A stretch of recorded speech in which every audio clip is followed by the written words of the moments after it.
빌립보서 1장 12절 18절 한 절씩 교독하겠습니다. 형제들아, 나의 당한 일이 도리어 복음의 진보가 된 줄을 너희가 알기를 원하노라. 이러므로 나의 매임이 그리스도 안에서 온 시대안과 기타 모든 사람에게 나타났으니, 형제 중 다수가 나의 매임을 인하여 주 안에서 신뢰함으로 겁없이 하나님의 말씀을 더욱 담대히 말하게 되었느니라. 어떤 이들은 투기와 분쟁으로, 어떤 이들은 착한 뜻으로 그리스도를 전파하나니, 이들은 내가 복음을 변명하기 위하여 세우심을 받은 줄 알고 사랑으로 하나. 저들은 나의 매임에 기로움을 더하게 할 줄로 생각하여 순전치 못하게 다툼으로 그리스도를 전파하느니라. 그러면 무엇이뇨 외모로 하나 참으로 하나 무슨 반도로 하든지 전파되는 것은 그리스도니, 이로써 내가 기뻐하고 또한 기뻐하리라. 아멘. 제일 먼저 우리가 받아야 될 응답이 무엇이냐 하면 사도행전 1장에서 그리스도가 그리스도 되는 응답을 받아야 됩니다. 사도행전 1장 3절에 보니까 하나님의 나라를 약속해 주셨는데, 우리가 비록 이 땅에 살면서 여러 가지 힘들고 어려운 문제들이 많다 하더라도 하나님이 주시는 하나님의 나라의 축복이 우리 가운데 임해서 하나님이 주시는 은혜와 평강으로 우리의 마음이 강하고 담대하고 은혜 속에 강한 자가 되어지는 축복을 누려야 됩니다. 사도행전 1장 8절에 우리가 연약한 줄 아시기 때문에 성령 충만을 약속해 주셨습니다. 그래서 우리는요, 이 약속을 붙잡고 이 축복의 능력을 체험해야 됩니다. 그래서 사도행전 1장 14절에 보니까 이 그리스도의 언약, 하나님 나라의 언약, 성령 충만의 약속을 붙잡고 전혀 기도에 힘썼다. 사도행전 2장 42절에 보니까 오로지 기도에 힘썼다. 그 결과 사도행전 2장 1절에 보니까 오순절날 성령의 역사가 일어나고요, 하나님의 나라가 임했습니다. 사도행전 27장에 보니까요, 이때 뭡니까? 이것이 하나님의 말씀의 성취구나. 이게 보여졌단 말이에요. 또 뭡니까? 이 꿈을 가지고 환상을 가지고 미래를 예언한다는 말은요, 무엇을 본단 말이에요. 앞으로 우리에게 되어질 일들을 미리 앞당겨서 볼 수 있는 영적인 눈이 열린다는 거죠. 이때부터 삼천 제자가 일어나고 이런 축복을 우리가 찾아내야 됩니다. 한마디로 말하면 연약하고 부족하고 모자라고 가난하고 힘들고 어려운 그 초대교회에서 하나님이 어떤 일을 일으키시는지, 그것이 우리 교회에 체험되어져야 되고 우리에게 체험되어져야 될 줄 믿습니다. 당장 응답이 안 와도 기다려야지. 자꾸 딴 길로 가면 안 돼요. 하나님께서 역사하시면 무능한 사람에게도 역사가 일어납니다. 반대로 하나님 역사 안 하시면 아무리 능력이 대단한 사람도 실패할 수밖에 없습니다. 능력 없는 베드로와 가난하고 연약했던 미자리 교회 수준의 초대교회가 하나님의 역사 속으로 들어가니까 아무도 문제될 것이 없습니다. 우리가 어떤 심각한 문제를 가지고 있어도 그것이 복음을 이길 수는 없는 것입니다. 아무리 실패했다 하더라도 그 실패는 하나님의 은혜를 이길 수는 없습니다. 그래서 우리에게 고난이 왔을 때 어떻게 하면 되느냐? 지금 전도자 바울 역시 감옥에 갇히는 큰 고난 속에 있습니다. 그러나 바울은 이 고난을 통해 가지고 중요한 하나님의 계획을 보고 답을 찾아냈습니다.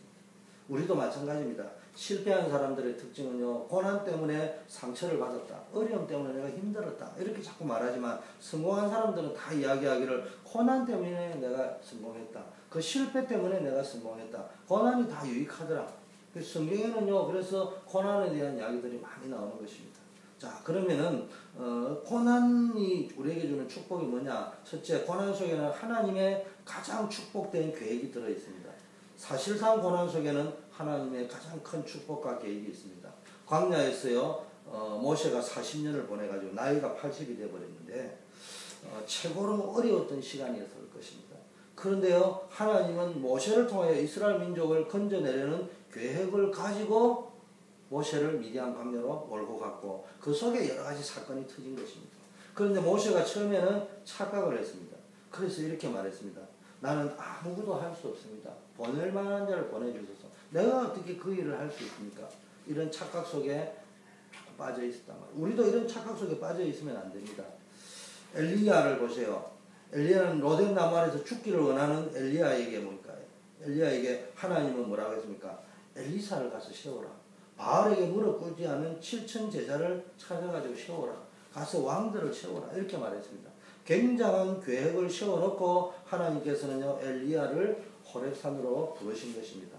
그런데 엘리야는 뭐라고 했어요? 로뎀나무 아래서 기도하기를 나는 더 이상 할 수가 없습니다. 차라리 나를 불러가 주세요. 이렇게 했습니다. 우리가 지금 이런 상태에 있는 거 아닌지를 잘 생각하게 됩니다. 나는 할 수 없다.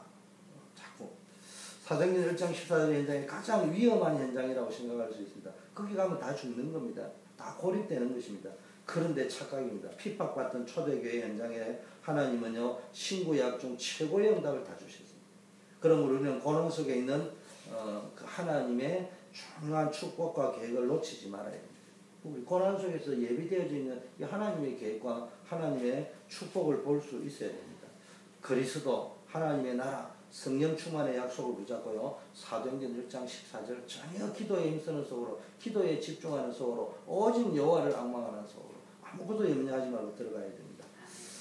사도행전 2장의 역사를 그래가지고 체험을 해버리면요. 그 다음부터는요. 간단합니다. 그 인도 따라가면 되거든요. 우리 교회가 이 속으로 들어가야 됩니다. 각자가 내가 얼마만큼 축복받은 사람인지 우리 전 성도들이 알아야 되고 내가 얼마나 소중한 사람인지 이거부터 확인해야 되는 거예요. 그 다음부터 이제 사역이 시작되고 일이 시작되고 사업이 시작되는 것입니다.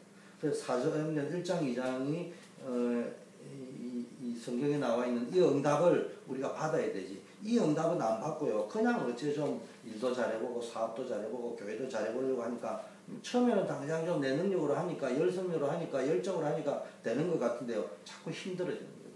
그래서 지금 이제 제가 자꾸 기도하고 있는 것은 사도행전 1장과 2장을 만들어 가야 된다. 이런 시간표 속에 우리가 있다. 이렇게. 자, 인생이 바뀌는 시간표입니다. 두 번째는요. 이 고난을 통해서 우리는요. 인생의 터닝 포인트를 만들 수 있습니다. 고난을 통해서 내 인생에서 나의 잘못과 부족함을 깨달으면은 하나님께서 내 인생이 엄청나게 바뀌는 시간표를 만들어 주십니다. 혹시 고난이 오면요. 사도행전 1장 14절 속으로 들어가서 나의 잘못이 무엇인지 발견하고 갱신해야 됩니다.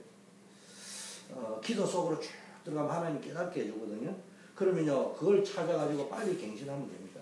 그러면 하나님께서 내 인생을 완전히 바꾸는 인생 전환점이 될 만한 역사를 일으켜 주신단 말이에요. 초대교회처럼 고난을 당하고 성령 충만을 받으면 땅끝까지 이르러 정인이 되는 축복을 누리게 됩니다. 오직 성령이 너희에게 마시면 너희가 권능을 받고 예루살렘과 온 유대와 사마리아와 땅끝까지 이르러 내 정인이 되리라. 그렇게 말씀하셨습니다. 그래서 초대교회가 연약하지만은요, 이 응답을 받아버린 거네요. 연약한 초대교회를 통해서요, 바리새 교회가 할 수 없는 일을 해버렸단 말이에요. 바울은요, 나는 약한 것밖에 자랑할 것이 없다. 그러나 내가 약할 때 하나님께서는 가장 큰 능력으로 역사하신다. 이렇게 고백했습니다. 우리가 비록 연약하고 부족하고 모자라도요. 특히 우리가 고난 당할 때 그런 걸 느끼잖아요. 아이고 나는 힘이 없구나. 대단한 줄 알았는데 고난과 어려움을 당하고 내가 한계를 느낄 어려움을 당하면 나 여기 포기해야 되겠구나. 주저앉아야 되겠구나. 나는 연약하구나. 이렇게 자꾸 생각하는데 사실은 그때가 하나님이 왜 그런 걸 허락하셨냐. 내 인생의 터닝 포인트를 만들기 위해서. 모세가요 40살에 동포를 민족애를 가지고 자기 동포를 때린 사람 때렸는데요. 하나님이 배후에 역사하신 거예요. 그래서 그 사건 때문에 미디안 강렬을 몰고 갔는데 그때 나는 별 볼 일 없구나. 대단한 줄 알았는데 별 볼 일 없구나 느꼈는데 사실은 그때가 하나님이 모세를 최고의 지도자로 만드는 인생 전환점을 만드는 시간표였다 이 말입니다. 그래서 고난 당할 때 낙심할 필요가 없습니다. 하나님의 자녀에게 고난은 인생이 바뀌는 중요한 시간표입니다. 고난 속에는 하나님의 큰 계획이 들어있어요. 그 고난 속에는 여러분의 잘못을 깨닫고 인생을 바꾸는 축복이 들어있다. 이런 말입니다. 자, 세 번째는요. 내가 실수하고 잘못하고 무능하고 연약함에도요. 이 고난 속에서 그게 발견되어질 적에도요. 인생이 바뀌는 시간표가 되지만은요. 영원한 축복을 받는 고난이 있습니다. 복음 때문에 당하는 고난. 만일 내가 당한 고난이 진짜 복음 때문이라면은 진짜 복음 때문에 고난을 받는 것이라면요. 하나님께서 영원한 축복을 주실 것입니다. 복음 때문에 고난을 받는다면 하나님께서 주신 응답 가운데요. 뭐요? 부활 메시지. 부활 메시지가 뭐요? 살아계신 주님이 나와 함께 하신다 이 말입니다. 보좌의 메시지가 뭡니까? 주의 사자를 하늘 군대를 흑암근처를 끊는 일들이 일어날 것이다. 그래서요. 초대교회 때 일어난 핍박이 복음 때문이었잖아요. 그래서 역사가 일어나는데 그 초대교회에 일어났던 역사가 지금도 계속되고 있잖아요. 복음 때문에 바라보는 시대를 바꾸는 역사를 일으킨다 이런 말입니다. 결론, 바울이요 자신이 뭡니까? 감옥에 온 것을 감사했습니다. 이것이 세계를 바꾸는 기회가 되었습니다. 지금 내게 와 있는 고난 가운데 감사를 발견하고 기도 속으로 들어가면요, 이 바울과 같은 응답을 받을 수 있습니다. 다른 것 염려하거나 신경 쓰지 말고 오직 복음, 오직 전도 속으로 들어가는 거예요. 기도를 통해 가지고. 다른 것은 필요 없다 이런 말이 아니고요. 서론적인 것은 다 양보하고 진짜 중요한 것에 올인하면은 놀라운 역사가 일어난다. 교회의 경제는 내가 책임지겠다. 내가 렘넌트의 발판이 되겠다. 이것만 언약으로 붙잡고 기도하면요, 반드시 역사가 일어납니다. 우리 교회 중직자들, 중요한 일꾼들이 이 속으로 들어가야 됩니다. 기도 응답을 못 받더라도 먼저 기도를 바르게 해야 돼요. 우리는 자꾸 기도 응답을 받으는데 기도 응답 좀 늦게 받더라도 당장 못 받는 것처럼 보이더라도 기도를 바른 기도를 해야 됩니다. 틀린 기도를 하면 안 된단 말이에요. 축복받을 수밖에 없는 기준을 가지고 기도해야 됩니다. 다른 말로 하면 축복받을 수밖에 없는 기준이 생기도록 기도해야 된다. 내가 있는 11조를 통해서 내가 내는 11조를 통해서 교회를 살릴 만큼 축복을 받아야 한다. 못 받더라도 그런 기준은 분명하게 우리 일꾼들 중직자들이 가지고 가야 됩니다. 이런 일이 일어났도록 우리가 기도해야 될 것입니다. 우리 교회 중직자들이요, 우리가 기도하고 있는 다섯 현장을 살려낼 만큼 믿음의 축복과 경제 축복을 받아야 됩니다.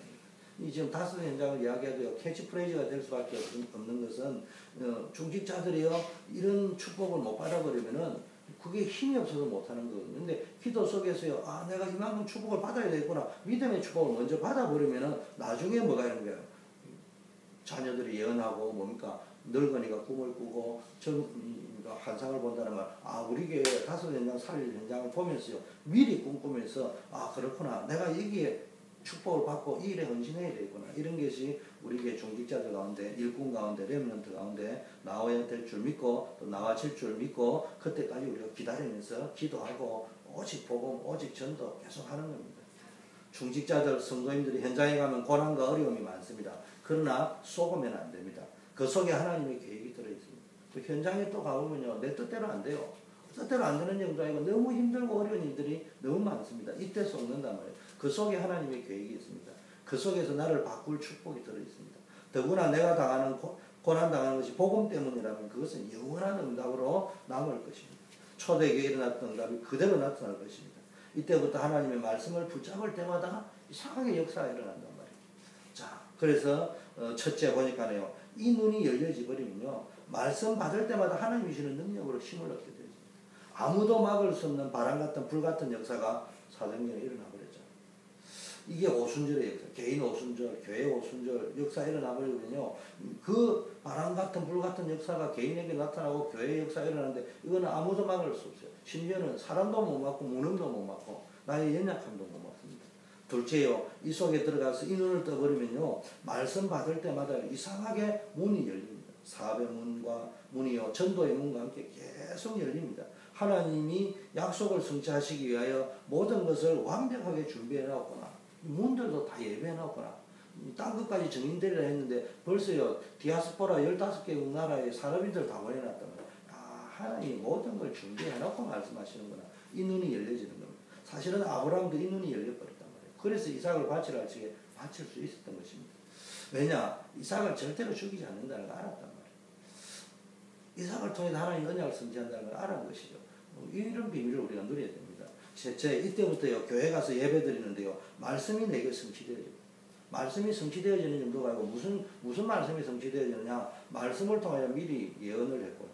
말씀을 통하여 내가 연세 많으신 분들은 내가 나이가 80인데 뭘 할 수 있겠냐 했는데 꿈을 꾸기 시작한 거예요. 나를 통해 우리 교회가 살고 우리 렘넌트가 살겠구나. 우리 권사님들이 그렇게 기도하시기 시작했단 말이에요. 젊은이들이 한 번도 가보지 않았어요. 어린 아이들이 뭘 하겠냐 했는데 내가 할 수 있구나. 내게 능력 주신 자라 해서 내가 모든 것을 할 수 있구나. 내가 교회를 한번 살려보자. 이렇게 했는데 그게 그대로 성취되어졌다. 이런 것들을 보게 되어진다는 것입니다. 넷째 보니까 내가 하나님이 제일 소중하게 보시는 제자들이 이때부터요, 이런 사람들을 통해서 일어나기 시작하는 겁니다. 이제 제자들이 움직이는 교회가 되어버리니까요, 지금 어떤 놈이 시간표가 군중이 오르고 무리가 움직이는 시간표가 되어지면 자꾸 역사를 보려고 이적을 보려고 이러다 보니까 뭐 큰이 장리 이런 것들이 막 나오거든요. 근데 이제 제자들이 딱 일어나 버리면요, 이 사람들은 흔들리지 않아요. 요동치 않아요. 오직 복음 때문에, 오직 전도 때문에 하나님의 언약 속으로 들어가는 사람들이 나온단 말이에요. 한 명도 빠짐없이 우리 교회 전 성도님들이 이 축복 속으로 들어가는 역사에 있어요. 그래서 우리는 사도행전 1장 14절, 2장 42절에 전혀 기도에, 오로지 기도에 힘쓰는 시간 속으로 들어가야 돼요.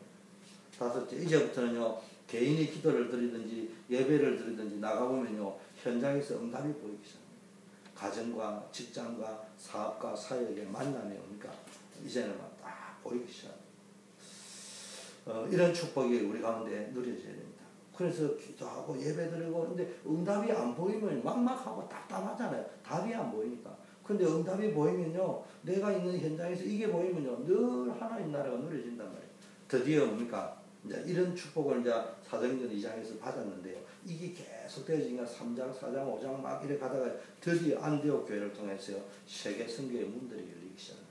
우리 교회도 이제 이런 시간표들이 자꾸 오게 될 것입니다. 이걸 미리 우리가 자꾸 꿈을 꿔야 되는데, 그래 되면 얼마나 좋겠구나. 이거는 말씀 성취가 아니에요. 반드시 그래 될 것이다. 우리를 통해서 이런 걸 자꾸 그림을 그리다 어느 날 그게 될 적에 우리가 간증이 되어지잖아요. 사도행전 1장, 2장이 제일 중요합니다. 우리 교회 전 성도님들이 세계 선교할 만큼 응답을 받아야 합니다. 사람 소리, 이 뭡니까? 들을 필요가 없어요. 참고만 하면 됩니다. 어려움 당하는 사람도 많습니다. 그러나 쫓지 말아야 됩니다. 아직 끝이 아닙니다. 분명히 하나님이 중요한 축복을 준비해 놓고 기다리고 계십니다. 어떻게 하면 되느냐? 정말로 사도행전 1장 3장 3절 8절 그리스도 하나님 나라 성령 충만을 언약을 붙잡고요. 사도행전 1장 14절 속으로 들어가면 돼요. 사도행전 2장의 응답의 시간표를 한 번만 제대로 체험합니다. 이 체험이 될 때까지만 기도하고 기다린다면 아무도 막을 수 없는 일들이 일어날 것입니다. 이때부터 이제 어떤 일꾼들이 일어나느냐? 로마서 16장의 문화를 바꾸고 시대를 바꾸고 지식권, 문화권을 개혁하고 경제권을 바꿀 수 있는 뭡니까? 일들이 벌어집니다. 여기까지는요, 하나님의 역사로 그냥 당연하게 오게 되는 거예요. 우리 개인이, 우리 교회가, 우리 단체들 이런 일을 감당할 수 있는 일꾼이 일어나게 될 것입니다. 자, 오늘 바울의 고백을 보세요. 고난 속에서 한 말입니다. 감옥 속에서 한 말입니다. 형제들아, 내가 당한 일이 도리어 복음 전파에 진전이 된 줄을 너희가 알기를 원한다. 13절에 이러므로 나의 마음이 그리스도 안에서 온 시대안과 그 밖에 모든 사람에게 나타났으니 형제 중 다수가 나의 매임으로 말미암아 주 안에서 신뢰함으로 겁없이 하나님의 말씀을 더욱 담대히 전하게 되었다. 어떤 이들은 투기와 분쟁으로, 어떤 이들은 착한 뜻으로 그리스도를 전파하는데, 착한 뜻으로 하는 자들은 내가 복음을 변증하기 위하여 시험을 받은 줄 알고 사랑으로 하지만은, 투기와 분쟁으로 하는 자들은 나의 매임에 괴로움을 더하게 할 줄로 생각하여 순전지 못하게 다툼으로 그리스도를 전파한다. 이런 일들이, 어떤 사람은 내가 감옥에 갔다니까 이때 잘났다, 이때가 잘 됐다, 내가 이제 큰 소리 칠 시간표다 이래가지고요, 자기 일을 위하여 복음 막 전하고 시기 질투하기 위하여 그렇게 복음 전하는 사람이 있는가 하면요, 이제 바울이 지금까지 전도했는데 바울이 감옥에 있으니까 우리가 진짜 바울을 대신해서 복음을 전하고 우리 바울로 기도해야 되겠다, 이런 뜻으로 복음 전파, 좋은 뜻으로 전하는 사람도 있단 말이에요. 자, 이때 바울이 고난 속에서 뭐라고 고백했습니까? 그러면 겉으로 하는 자나 전도하는 자나, 겉으로 한다는 말은요, 자기를 위해 시기 질투를 하는 자나, 뭡니까? 진짜로 마음, 참 순수한 마음으로 복음 전하는 자나, 무슨 방도를 하든지 전파되는 것은 그리스도가 아니냐. 내가 그래서 기뻐하고 또 기뻐하리라. 이게 고난 보는 눈이 달랐습니다. 어려움 당할 적에, 야, 내가 여기 들어와 있으니까 진짜 별난 것들이 다 이야기해. 내가 빨리 나가서 저것들을 한 방 끝장을 내야 되지. 이렇게 해야 되는데, 그게 아니고 그 안에 들었습니까? 감옥 안에서 뭐 이러나 저러나 다 전파되는 것은 복음이지 않냐. 고난을 보는 눈이요, 완전히 다릅니다. 대부분의 사람들은 어려움을 당하면 내가 왜 이렇게 망했는가라는 생각, 왜 내가 이런 때까지 왔냐, 여기까지 왔냐, 이렇게 쫄딱 망했냐, 이런 생각을 합니다. 그러나 그 어려움을 가지고요, 가장 중요한 축복의 기회를 붙잡아요. 감옥이라는 걸 붙잡고, 미디안 광야라는 걸 붙잡고, 그 속에서 가장 중요한 축복의 기회를 붙잡아야 믿음의 사람이고, 누군가가 가야 하는 현장 있잖아요. 특히 우리에게 5 현장. 그쪽으로 가요. 두 가지를 다 붙잡는다. 어려움을 가지고 기도 속으로 들어가서 가장 중요한 축복을 기회로 발판으로 만들고, 그 다음에요, 누군가가, 내가 안 가면 다른 사람이라도 가야 됩니다. 거기가 현장입니다. 결국은 내가 가야 될 현장에 가야 진짜 축복이 있는 거예요. 이 현장의 맛을 아는 사람들이 일어나야 될 줄 믿습니다. 서펄전 목사님이 고난에 대해서 이런 이야기했습니다. 감옥에 바울이 갇힌 것이 아니고 감옥이 바울에게 잡혔다. 윌리엄 바클레이가 이야기했습니다. 바울이 감옥소로 간 것은 최고로 특권을 누린 것이다. 이 두 분의 말씀 속에요, 이 고난을 제대로 잘 본 것입니다. 한 사람도 빠짐없이 말씀을 우리는 그렇다면 제대로 붙잡아요. 고난이나 이런 데서 신경 쓰지 말고 그 속에서도 말씀 붙잡으면 됩니다. 그리고 예레미야가 감옥에 있는 그 고난 속에서도 말씀이 임하니까요, 놀라운 것을 보았잖아요. 그 하나님이 누군지 알아버려요. 이를 행하는 여호와, 그것을 지어 성취하는 여호와, 그 이름을 여호와랍니다. 말씀하시는 그 말씀을 들었는데 그 말씀하시는 분이 누구냐? 이를 행하는 여호와, 그것을 지어 성취하는 여호와, 그 이름을 여호와라는 자가 내게 말씀하셨다. 뭐라고요? 너는 내게 부르짖으라, 내가 내게 응답하겠고 너가 알지 못하는 크고 비밀한 일을 보이라. 이걸 언제? 고난 가운데 받았다. 그래서 우리도 기도를 바르게 시작해야 됩니다. 각자의 입장에서 정체성에 맞는 기도를 시작하면 됩니다. 렘넌트는 렘넌트다운 기도를, 중직자는 중직자다운 기도를, 연세가 많은 분은 많은 분다운 기도를, 연세가 나이가 얼마 안 되는 사람은 안 되는, 감옥에 있으면 감옥에 있는 기도를 이렇게 들으면요, 하나님께서 역사하실 줄 믿습니다. 우리 교회 전 성도인들이, 전 렘넌트, 전 일꾼들이 이런 축복 속으로 들어갈 수 있도록 우리가 기도해야 될 줄 믿습니다. 자, 오늘 기도 수첩 한번 보겠습니다. 은혜 속에 강하라 이랬네요. 디모데후서 2장 1절에서 7절인데요. 내 아들아, 그러므로 너는 그리스도 예수 안에 있는 은혜 가운데 강하고 내가 말하는 것을 생각해 보라. 주께서 범사에 내게 총명을 주시리라. 우리가 업무나 공부에 집중하고 나면요, 스트레스를 풀거나 마음의 평안을 얻으며 쉬고 싶은 마음이 이렇게 생깁니다. 이때 많은 사람들이 어디로 들어가느냐? 세상 문화가 유혹을 하거든요. 그 세상 문화는 단번에 기쁨을 주고요, 슬픔을 잊어버리게 하고 흥미로운 것이 많기 때문에 마음을 거기에 빼앗기기 쉬운 거예요. 그런데요, 하나님의 은혜를 구하지 않으면 영원한 평안은 없습니다. 세상이 주는 평안은 잠시 주는 것이고요, 일시적인 쾌락에 불과합니다. 그리스도 안에 있는 은혜 속에서 참 평안을 얻고 그리스도 예수 안에 있는 은혜 속에서 강해져야 됩니다. 그럼 우리는 어떻게 해야 되느냐? 세 가지로 이야기합니다. 첫째는 아무것도 염려하지 말, 아무것도 두려워하지 말, 아무것도 염려하지 말. 요셉 보세요, 모세를 보세요, 다윗을 보세요. 죽음에 이르는 문제에 도달했을 때 두려움과 싸우기 위해서 이들은 그러니까 기도라는 걸 택했다. 사단의 세력을 꺾으신 예수 그리스도는 우리의 문제를 해결해 주시고 하나님 만나는 길을 열어 주셨기 때문에 우리가 이 그리스도의 이름을 붙잡고 그리스도의 언약을 붙잡고 기도 속으로 들어가면요, 두려워하거나 염려할 필요가 없습니다. 이 사실을 마음으로 믿고 기도를 시작해야 됩니다. 아무것도 염려하지 않는다는 것은 사실상 어려운 것이죠. 그러나 문제가 생기고 어려움이 올 때 우리를 불신앙하게 속이는 흑암의 세력을 그리스도 이름으로 꺾으면 사단이 우리를 방해하지 못합니다. 사단은 우리에게 계속 염려하고 걱정하고 두려워하게 하는데요, 이게 사실은 사단이 주는 거란 말이에요. 그래서 우리는요, 마귀를 대적하라고 했잖아요. 하나님을 가까이 해라고 했잖아요. 모든 염려를 주께 맡기라고 했잖아요. 맡기고 우리는 기도 속으로 들어가야 되는 것입니다. 그래서 우리는 이게 아무나 할 수 있는 게 아니란 말이에요. 그래서 뭡니까? 영적 싸움이라고 하는 겁니다. 두 번째, 하나님을 믿고 기다리라고 했습니다. 예수 그리스도 이름으로 기도할 때 응답을 주신다고 하셨는데 예수 그리스도가 내 삶의 전부가 되지 못하면 어떻게 되느냐? 자꾸 사람과의 관계나 일을 하다가요, 거기에 언약을 놓치고 시험 들고 어려워하고요, 문화 속에 빠져서 하나님의 존재가 보이지 않는 거예요. 하나님이 살아계신 게 안 보여지는 거예요. 영적인 세계가 안 보이는 거예요. 그러니까요, 자꾸 내가 구원받은 하나님의 자녀인데도 이 사실을, 정체성을 놓쳐버린단 말이에요. 우리는 그래서 빨리 내 정체성을 찾아야 돼요. 우리는 구원받은 하나님의 자녀가 분명합니다. 그래서 농부가 씨를 뿌리고 열매가 익을 때까지 기다림의 시간이 필요합니다. 그냥 기다리는 게 아니잖아요. 농부가 씨를 뿌리고 열매가 익을 때까지요, 반드시 열매가 수확할 때가, 추수할 때가 있다 생각하고요, 때를 따라 물고도 트고 김도 메고 가라지도 뽑고 비료도 주고 이러면서요 합니다. 그런데 자기가 미리 그걸 앞당겨 가지고 열심히 한다고 추수를 앞당길 수는 없잖아요.